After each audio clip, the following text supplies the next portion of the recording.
Ketika Bapak Castelo peragakan dagang kaki lima ala orang Minang. Jadi nih Bang, Abang kan dulu pernah ikut-ikut dagang kaki lima juga. Oh itu iya. sama-sama orang Minang. Padang, orang Minang. Ya, Nah itu waktu pengalamannya gimana Bang? lucu-lucu lah.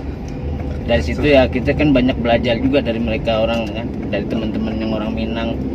Dia aja jauh-jauh datang ke Kalimantan ya kan, cuma modal dagang doang. Aneh ikut. Caranya gimana Bang? Jadi kita jadi gandagannya kalau bahasa sono, bahasa dia kan. Kita nih sejadah odol.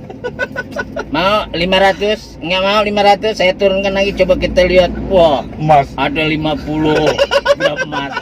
Ya sekarang saya angkat odol, saya taruh satu, sejadah satu, saya tambahin kain satu, 10.000.